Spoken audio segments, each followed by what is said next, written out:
seja muito bem-vindo ao programa do Conselho Federal da Ordem dos Advogados do Brasil. Vamos ao resumo das notícias de hoje. OAB vai encaminhar ao Congresso proposta para equiparar advogado individual à sociedade de advogados. Conselheiros federais rejeitam um projeto que amplia poder do Estado e quebra sigilo financeiro de investigados. Ordem dos Advogados do Brasil cobra retomada do julgamento da emenda do calote no Supremo Tribunal Federal. OAB e Conselho Federal de Contabilidade lançam obra em defesa de prestação de contas eleitorais e ainda Superior Tribunal de Justiça inaugura nova central de atendimento ao cidadão. Você vê tudo isso e muito mais agora no programa OAB Nacional.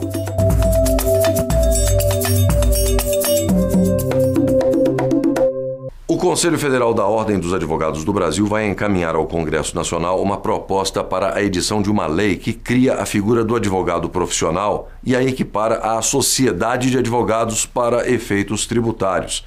A medida vai permitir que o advogado que atua individualmente possa exercer o seu trabalho em pé de igualdade com os demais, além de retirar da informalidade milhares de profissionais.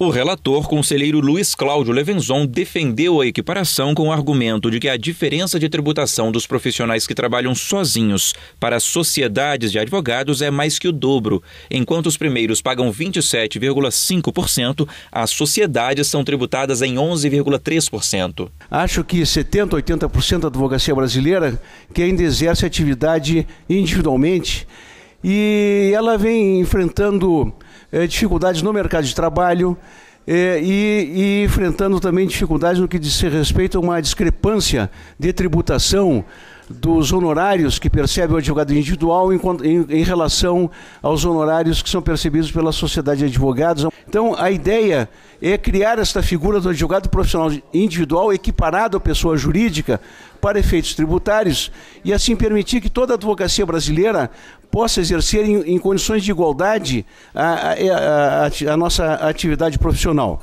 Então, propus a criação de um provimento em que fosse criada essa figura de advogado profissional individual equiparado à pessoa jurídica. Então, depois de debates que fizemos, chegamos à conclusão, senhor presidente, que a melhor solução seria encaminhar ao Congresso Nacional uma proposta de edição de lei disciplinando essa figura do advogado profissional individual.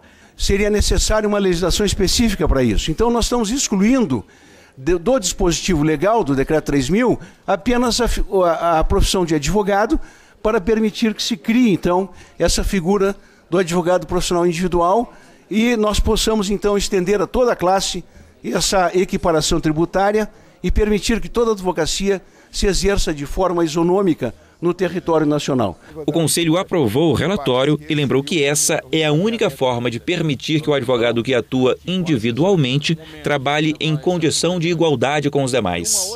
Para aprovação de qualquer projeto, esse projeto tem que ter cunho social e não pode ter impacto nas contas do governo federal. A questão do Simples foi bem pontuada. O Simples hoje ele tem cunho social e ele não vai trazer impacto nas contas do governo. Ao contrário, ele vai trazer para a iniciativa formal vários advogados que estão na iniciativa, numa sociedade informal. Então você aumenta a base de cálculo e aumenta a arrecadação de qualquer forma. E isso ficou demonstrado por números. E nessa mesma toada, nessa mesma ideia, esse projeto da sociedade do advogado individual. E mais, a questão da contabilidade em específico. Existe hoje uma fiscalização da Receita Federal nos contadores que obtiveram o registro, a possibilidade de registrar suas sociedades no Simples para fazer de forma pro bono a contabilidade dos empreendedores individuais. E nessa toada também seria a possibilidade desses contadores também fazer a contabilidade na mesma regra do empreendedor individual. Hoje nós temos uma massa, uma gana, uma massa enorme de advogados que não podem se associar e não tem nota fiscal. E essa nota fiscal impede que eles acessem aquilo que nós, que temos uma sociedade, conseguimos, de uma forma ou de outra, participar de uma licitação ou emitir uma nota fiscal. Então seria uma questão de justo, de fazer essa equiparação do advogado individual à sociedade de advogados. A iniciativa realmente vem ao encontro do grande desejo da maioria da advocacia brasileira. A maioria dos advogados, acredito que atuam como uma atividade individual. Isso aí viria corrigir e restabelecer o princípio necessário para que todos os advogados se igualassem diante do leão, diante do imposto de renda. Com a decisão tomada por unanimidade, o projeto vai ser enviado à Comissão de Estudos Constitucionais da OAB e logo depois para o Congresso. O advogado individual, ele hoje se submete a uma tributação muito mais intensa, ao passo que o advogado que está inserido numa sociedade se submete a uma tributação mais branda. Eu penso que isso cria uma situação antisonômica que poderia eventualmente ser questionada por meio de ADI. Não gostaria de adiantar uma conclusão acerca desse tópico, porque deveria estudar com mais profundidade. Mas acho que, além de encaminharmos desde logo o projeto de lei, que também pudéssemos estudar a possibilidade do ajuizamento de uma ADI. A proposta é criar a figura do advogado profissional individual e equiparar a carga tributária desse profissional com as sociedades de advogados. Chegamos a um consenso em relação, em primeiro lugar, que nós não podemos fazer por provimento a criação dessa figura. Em segundo, de que precisa, obviamente, de lei ou uma decorrência. Há o projeto que foi apresentado pelo conselheiro Levenzon e pelo conselheiro Alemã, com os acréscimos e contribuições feitas neste plenário, nesse momento, que foram todas agregadas pelo relator e pelo revisor. E então vamos declarar aprovado esse projeto que é socialmente importante para a advocacia, importante também para o Estado brasileiro, retirando da informalidade a advocacia brasileira e colocando-a onde ela deve estar efetivamente, que é na formalidade, e ajudando também para cada vez mais a nossa entidade se organizar. Os conselheiros federais da Ordem decidiram em sessão plenária ajuizar a ação direta de inconstitucionalidade contra a Assembleia Legislativa e o governo do estado do Piauí. A decisão foi tomada com base em uma lei estadual criada com a finalidade de alterar a legislação em vigor para que cargos a serem preenchidos na estrutura administrativa da Assembleia Piauiense sejam considerados políticos. A Lei Estadual 5.805 de 2008, que dispõe sobre a organização administrativa do Estado do Piauí, foi contestada pelo Conselho Federal da OAB.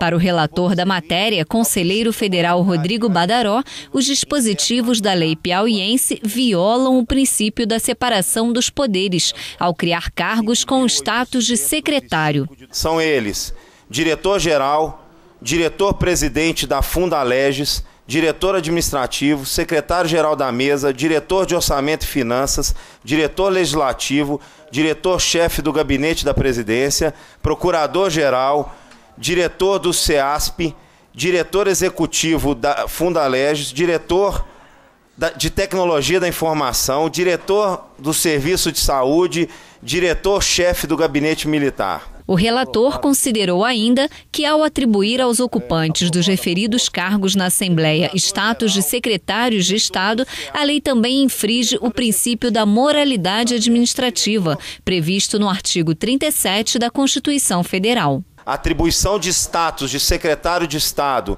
a cargos da estrutura administrativa da Assembleia Legislativa do Estado do Piauí busca burlar a aplicação da súmula vinculante número 13 do Supremo Tribunal Federal, afrontando o princípio da moralidade administrativa constante no caput do artigo 37 da Constituição Federal. Em um exame mais perfunctório, a inconstitucionalidade da norma invocada frente ao Conselho Federal parece ser flagrante e saltar aos olhos. No entanto, analisando detidamente os autos, verifica-se que em momento algum foi mencionado e ou comprovado que os cargos elevados a status de secretário de Estado na Assembleia Legislativa do Piauí estão efetivamente sendo ocupados em contrariedade à súmula vinculante número 13 do Supremo Tribunal Federal. Sendo assim, a pretensão do ilustre advogado requerente, em tese, tem caráter preventivo, ou seja, busca evitar que a alteração legislativa em comento venha, de fato, a se converter em mecanismo de burla à mencionada súmula vinculante da Suprema Corte. O voto do relator foi para que seja ajuizada uma ação direta de inconstitucionalidade, com pedido de liminar contra a Assembleia Legislativa e o governo do estado do Piauí. A decisão foi aprovada por unanimidade pelos demais conselheiros federais da Ordem, durante sessão plenária conduzida pelo presidente nacional da OAB. Então fica aprovada a ação direta de constitucionalidade em relação à lei piauiense nos termos do voto do relator e homenageando o conselheiro do Piauí que acaba de chegar, o conselheiro William Guimarães, que vai levar essa notícia para o Piauí, que vai ingressar com essa ADIM em relação à lei estadual piauiense. E você vai ver depois do intervalo. OAB cobra retomada do julgamento da emenda do calote no Supremo Tribunal Federal. E veja também, conselheiros federais da Ordem rejeitam um projeto que amplia poder do Estado para quebrar sigilo financeiro de investigados.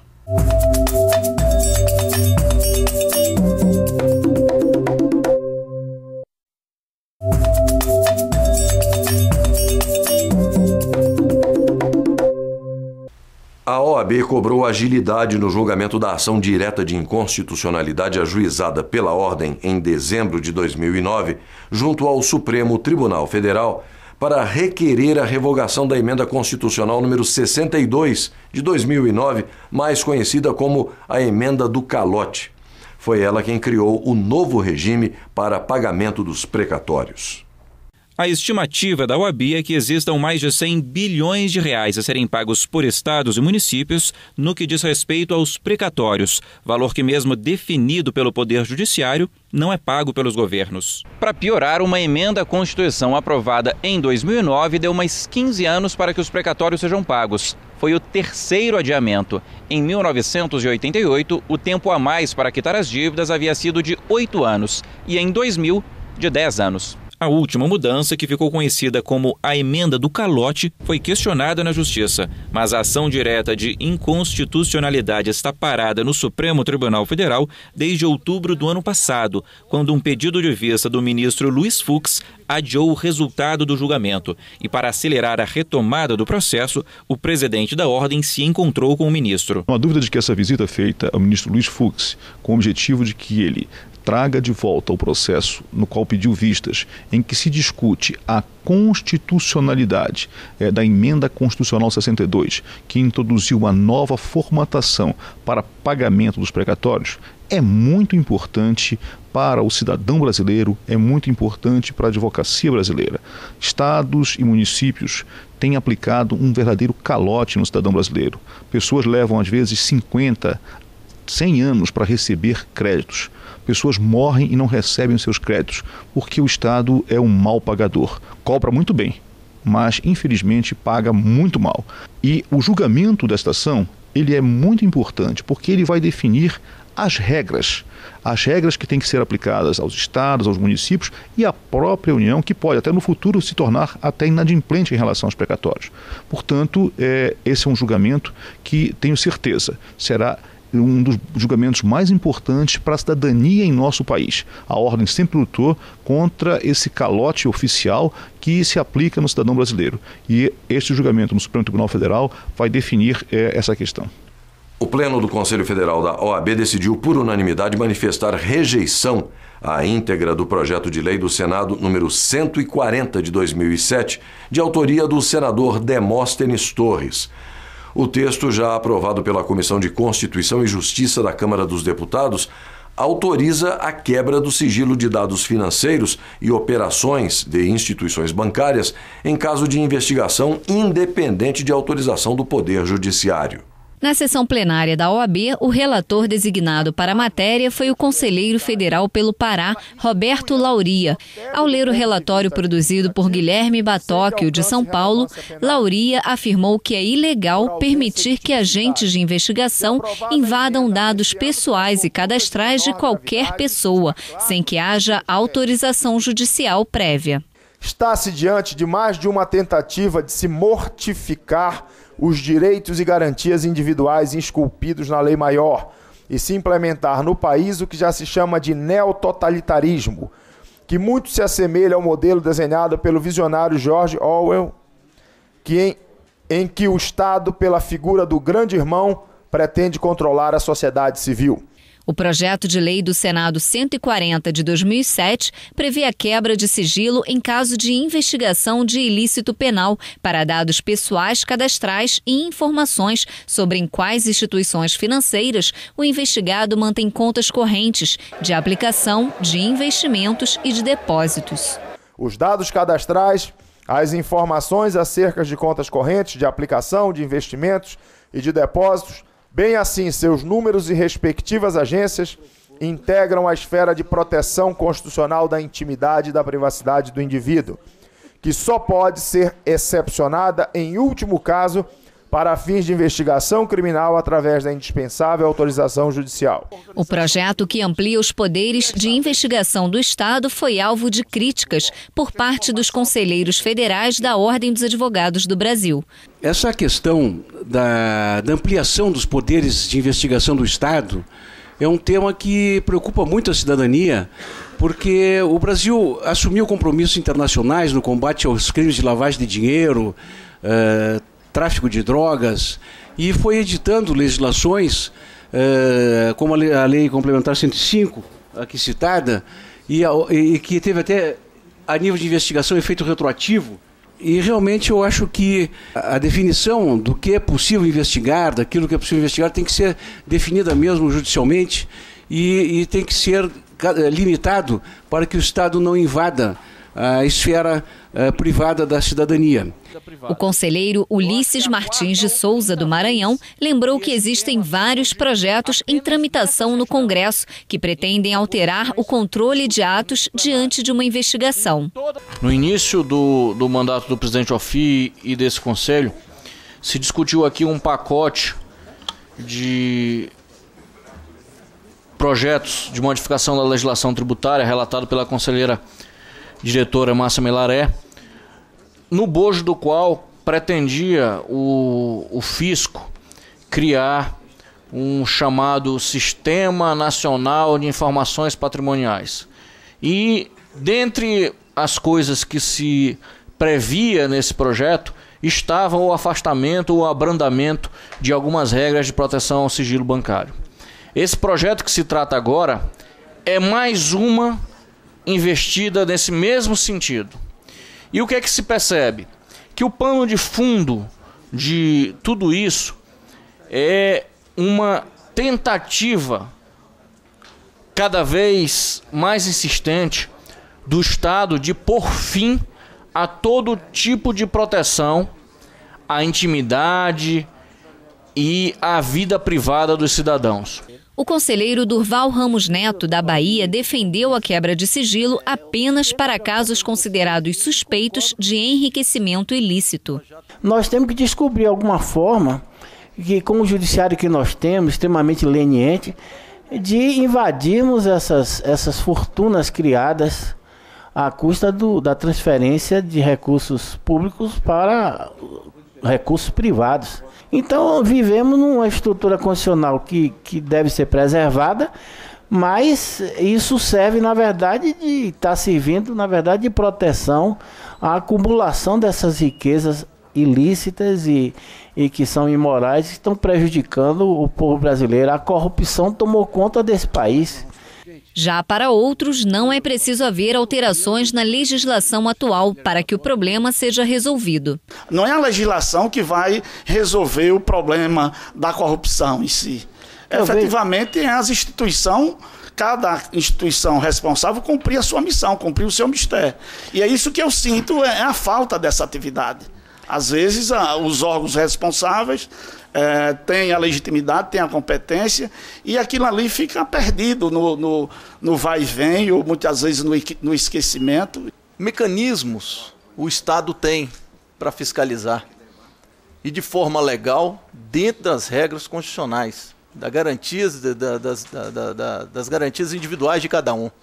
Ou seja, nós temos COAF, CIAF, os cruzamentos de informações, nós temos a Polícia Federal, a Receita Federal.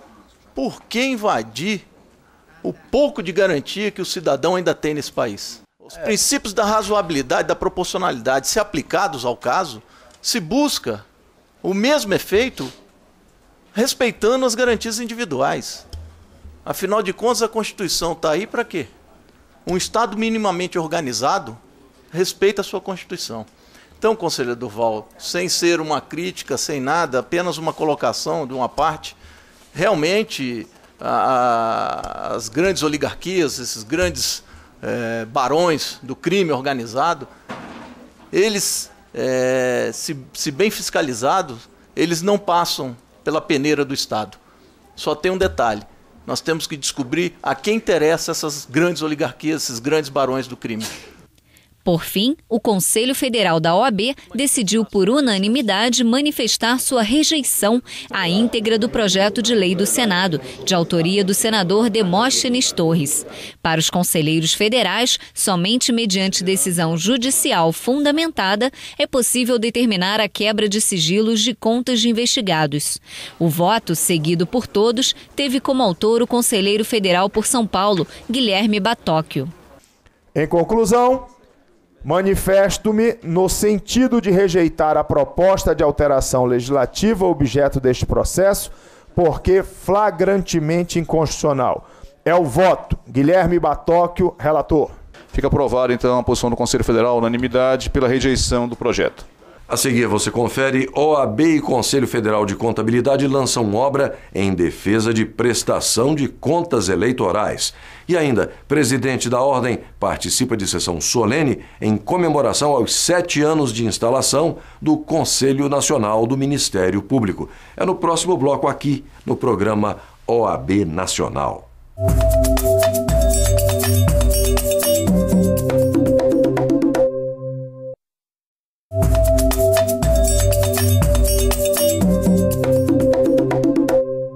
Para orientar advogados, contadores, contabilistas e candidatos políticos sobre a importância da prestação das contas eleitorais, a OAB e o Conselho Federal de Contabilidade lançaram a obra Partidas Dobradas, Eleições 2012, Contabilidade Necessária.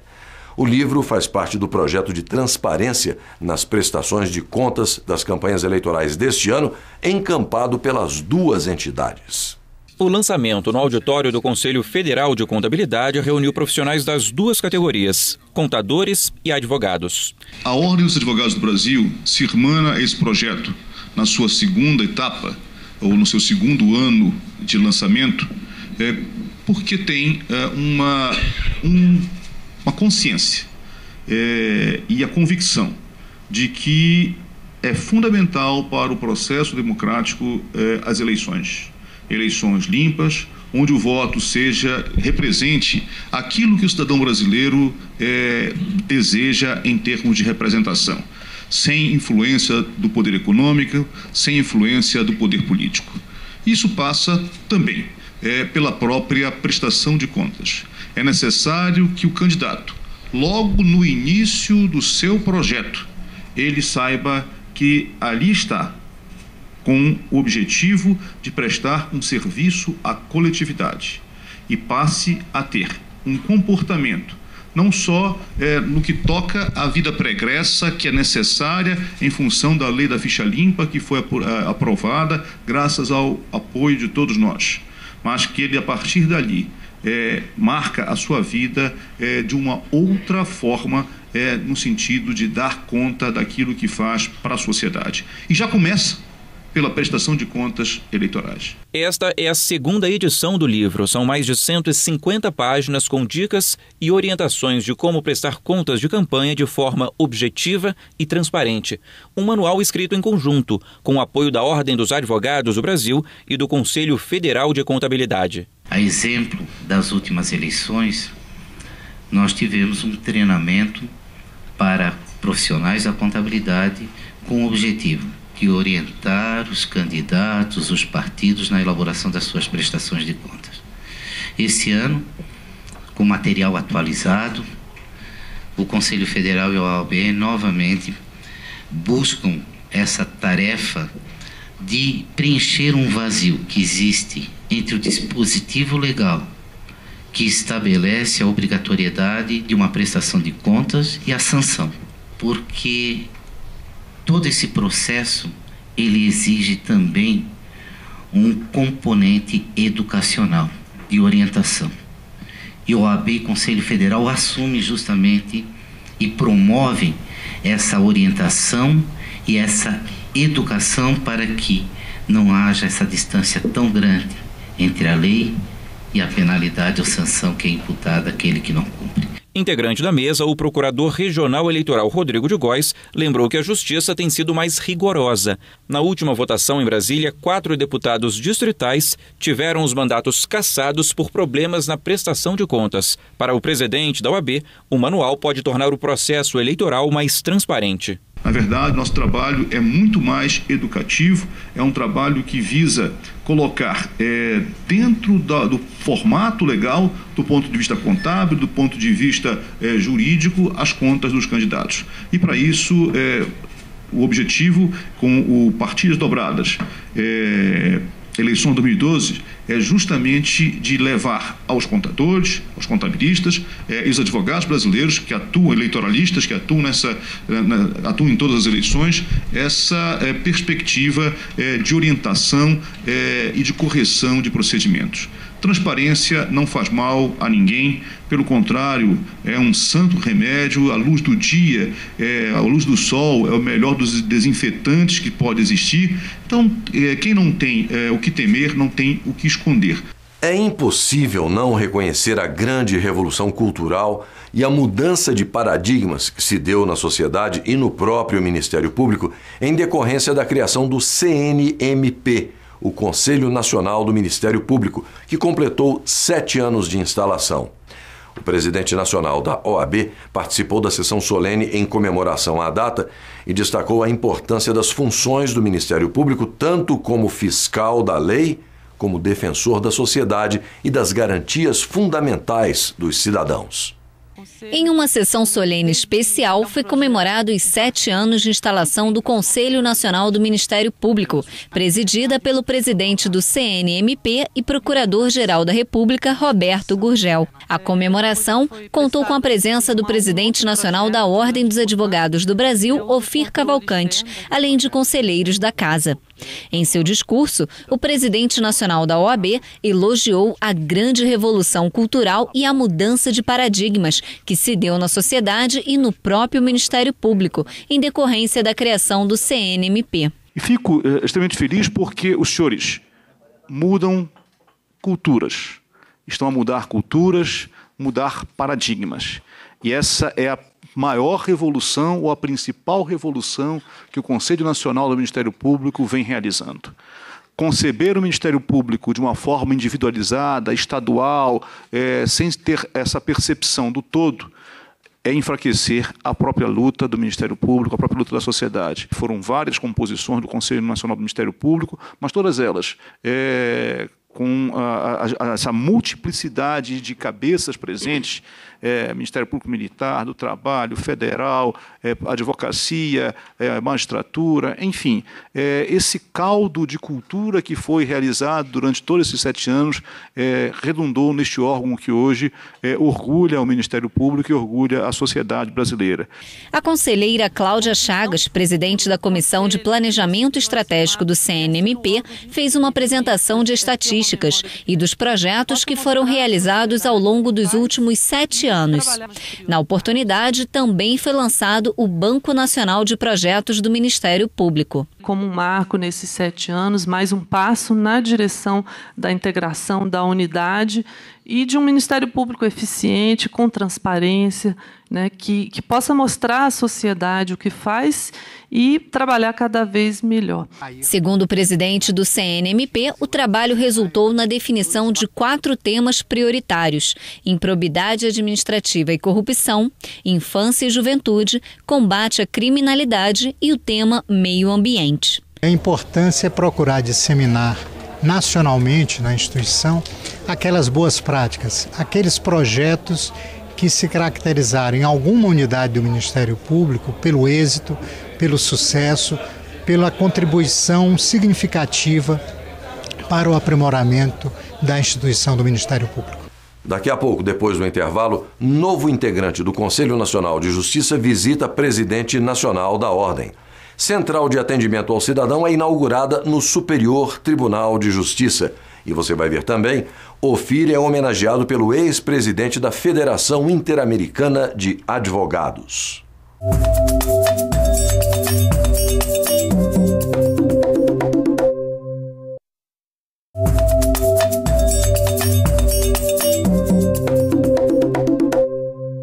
O Conselho Nacional de Justiça conta com a presença de mais um advogado. O novo integrante do CNJ ocupou a vaga destinada a cidadão de notável saber jurídico, indicado pela Câmara dos Deputados. O novo integrante do Conselho Nacional de Justiça, o advogado Emanuel Campelo de Souza Pereira, foi recebido com alegria pelo presidente nacional da Ordem dos Advogados do Brasil, Ofir Cavalcante. O novo conselheiro esteve acompanhado pelo presidente da seccional da OAB do Distrito Federal, Francisco Caputo Neto. O advogado Emanuel Pereira foi indicado pela Câmara dos Deputados para integrar o CNJ, na vaga do conselheiro Marcelo Nobre, que concluiu seu segundo mandato em maio deste ano. A importância do representante da Câmara e do Senado é justamente exercer um controle social sobre o Judiciário, o controle externo que o Conselho exerce sobre o Judiciário.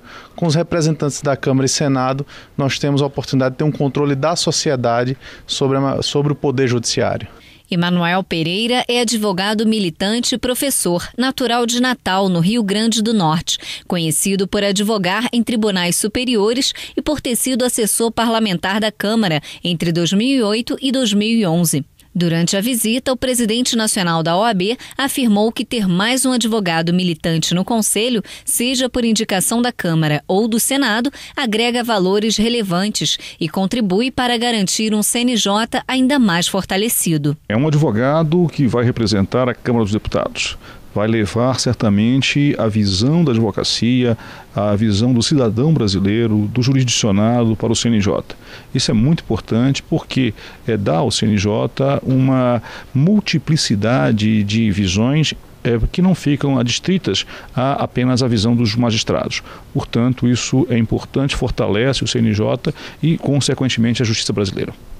O Superior Tribunal de Justiça já dispõe de uma central de atendimento ao cidadão. De acordo com o STJ, o espaço foi criado para facilitar o acesso de advogados e outros cidadãos às informações e aos serviços prestados pela Corte, além de atender às exigências da Lei de Acesso à Informação Pública, que entrou em vigor em maio deste ano. O presidente nacional da Ordem dos Advogados do Brasil, Ofir Cavalcante, foi convidado a participar da inauguração, que foi conduzida pelo presidente do Superior Tribunal de Justiça, ministro Ari Pargengli. Aqui nós temos todos os serviços do tribunal. Quem se dirige aqui vai ter um primeiro atendimento e depois vai ser encaminhado aqui mesmo nesse espaço àqueles locais onde o atendimento é especializado. A Central de Atendimento ao Cidadão coloca a serviço dos brasileiros 5 funções: informações processuais, protocolo de petições, apoio aos advogados, ouvidoria e defensoria pública. O objetivo da Central de Atendimento ao Cidadão do STJ é atender às necessidades da população, fazendo com que a justiça fique mais perto do jurisdicionado. O espaço foi criado para facilitar também o acesso de advogados às informações e aos serviços prestados pela Corte. Basicamente, atender melhor as partes. E as partes aqui são representadas pelos advogados. Os advogados são essenciais à administração da justiça. Eu não digo isso porque está na Constituição.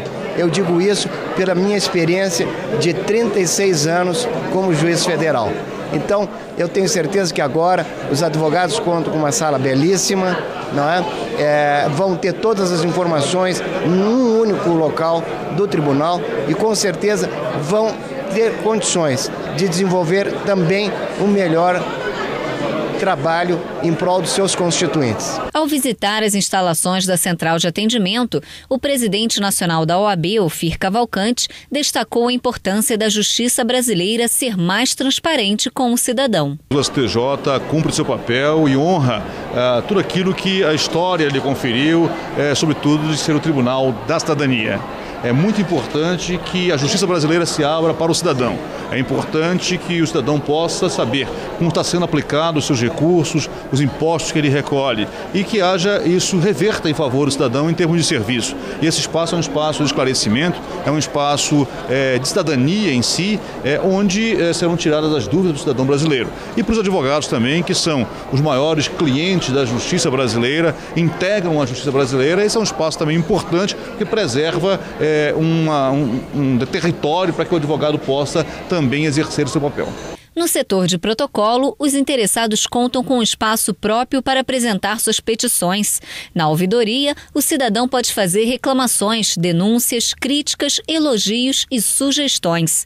Na seção de apoio aos advogados, um espaço com computadores com acesso à internet, fax, scanner e toda a estrutura necessária para os advogados redigirem suas petições. O presidente da OAB foi pessoalmente visitar esse espaço e elogiou a forma como foi elaborado.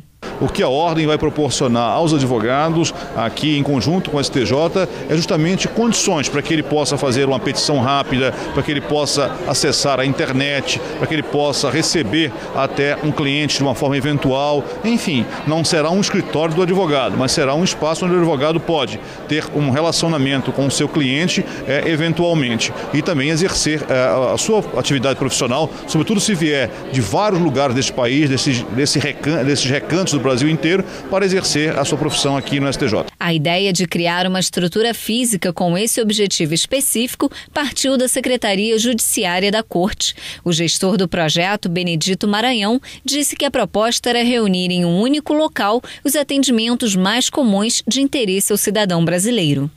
Estão congregados aqui serviços de protocolo, de apoio aos advogados e também serviços de orientação, ouvidoria, defensoria pública para o cidadão.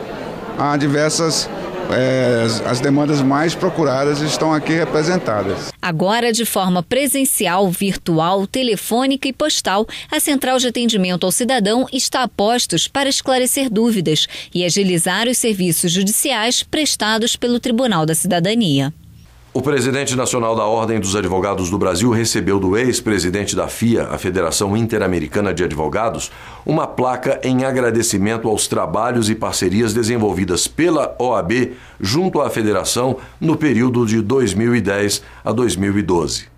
A homenagem foi entregue pessoalmente. O ex-presidente da FIA, a Federação Interamericana dos Advogados, e agora integrante da Comissão de Relações Internacionais, a OAB, passou às mãos de Ofir Cavalcante uma placa em agradecimento à parceria firmada entre a Federação e a Ordem dos Advogados do Brasil. No final do nosso congresso, em que o presidente Ofir esteve presente, o Conselho da Federação Interamericana de Advogados decidiu outorgar à Ordem dos Advogados do Brasil e ao presidente Ofir Cavalcante o diploma de honra da Federação Interamericana de Advogados, que foi concedido somente 3 vezes no passado, uma vez ao presidente da Suprema Corte Americana, na segunda vez ao ex-presidente do México e agora sendo otorgado ao Dr. Ofir Figueiras Cavalcante Júnior pelo trabalho realizado durante a presidência minha, do André de Almeida, compreendida entre junho de 2011 a julho de 2012, à frente da Federação Interamericana de Advogados. Extremamente honrado com essa honraria que a Federação Interamericana de Advogados concede e divido essa honraria com todos os conselhos federais, com a Comissão de Relações Internacionais do Conselho Federal, com a diretoria, com toda a advocacia brasileira. Não existe trabalho que seja realizado individualmente e o trabalho que está sendo reconhecido pela Federação Interamericana dos Advogados é um trabalho coletivo, como a Ordem dos Advogados do Brasil é uma obra coletiva, onde cada um de nós fazemos um pouco para dar essa dimensão que a nossa entidade tem no âmbito nacional e no âmbito internacional. E hoje nós ficamos por aqui, mas na semana que vem estaremos de volta com mais um programa OAB Nacional. Um abraço a todos e até o nosso próximo encontro.